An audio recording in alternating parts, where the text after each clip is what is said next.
Ladies, now that the men have tuned out, let's all meet for happy hour for my birthday.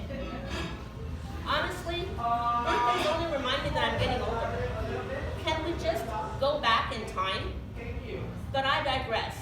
Let me start with my anniversary speech. My 5th grade yearbook says that when I grow up, I want to be the first female NBA player. God, I wish that was a joke. Hey, I dream big. Really big. But I was serious about it. I practiced a lot. I developed a killer jumper shot. Check out that follow through. Swish. I couldn't wait to show off my killer jump shot. So the day finally came. I was going to be in my first junior high basketball game. I sat there and waited for the coach to call me in. And I waited. Finally got called in as a substitute during the last few seconds of the game. I jumped off of my seat. I ran onto the court. I caught the ball, and I panicked. I started jumping up and down. It's a good thing I was called for a foul before I traveled. At least I'd have a chance to show off my shot. I stepped up to the foul line. I released the ball. Please let that sink in. Oh, it was an air ball. I got laughed off the court by my uncle. He was the referee. How embarrassing. After the game, I went marching home. This is how I march. I slammed the door. Where were my business books? I was going to be the next Bill Gates. I'd show everyone. Someday. I eventually graduated from high school and I made it off the island. It was time to show everyone. I was in California now, living life in the fast lane. This is how I drive. Sunny skies, expense accounts, launch parties, 14-hour work days, traffic jams. Working in the Silicon Valley just wasn't what I expected. All my great ideas were shot down left and right. People told me, you have to know the right people. I said, I know, that's why I joined the company. I thought you were the right people. So I quickly learned to play small. But at least I fit in. Besides, there was always happy hour. I lived for happy hour. Rob knows I'm known as the happy hour queen. Henry David Thoreau had a term for it. He called it quiet desperation. And I wasn't alone.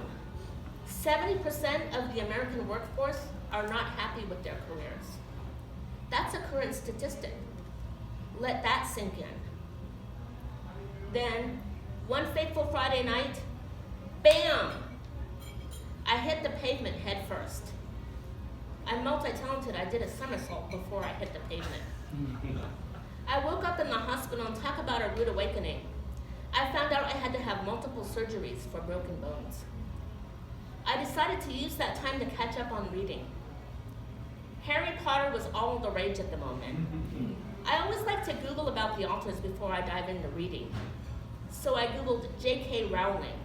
Was surprised to find out she was a female. And then I came across this quote. It is impossible to live without failing at something unless you live so cautiously that you might as well have not lived at all. In which case, you fail by default. Wow. I laid back and I let that sink in. I made a promise to myself I wasn't going to waste another minute. This moment is all that matters. I used that time to get clear on my goals, and I realized my mission in life is for other people. I was put on earth to help others. It wasn't about being rich and famous like I had dreamed my whole life. And then I left the hospital, I kicked butt and lived happily ever after. Now, where's my birthday cake?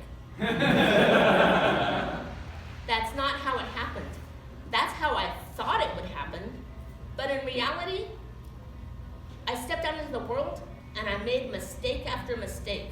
I looked like a fool. And I still do that to this day. Only now I realize making mistakes is part of the process. For example, one time I was sitting outside my church waiting for the bus. And the church side entrance has a really steep ramp. One of the church members was pushing his dad up that ramp, but his dad's legs were so long that his feet were tripping him up. So he was just barely inching along. And he looked at me and smiled. And he said, "Patience is a virtue, right?" And he winked. And I said, "You wouldn't need patience if you would just turn him around and pull him up backwards." So he did, and he thanked me profusely. And then I had an epiphany. I realized I was able to help him because I once had that same problem.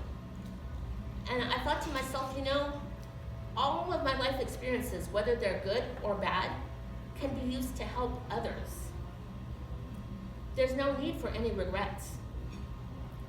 And I want you to know that even though you're just starting out, you will eventually learn your skills well enough to teach other people, but it's uncomfortable in the meantime.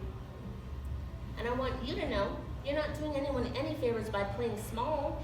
It's your time to shine. And as you step towards success, you can bring others with you. And you, my friend, you don't have to worry about never reaching your destiny, because it really is all about the process. This moment is all that matters. I know all of this because of my past experience. Do you see how it works? I have 3 points. Pay attention and take sharp notes like Mike Levine's trying to teach us. Number 1, you will fail. The difference is you're either going to fall forward and learn from your mistakes as you make progress, or you're going to fail by default as you watch from the sidelines. The second point is you'll have the passion to reach your goals when you find your mission in life. And when you find that mission in life, it will affect others. The third point is someday never comes. Today is the day. This moment is all that matters. Happy birthday to me.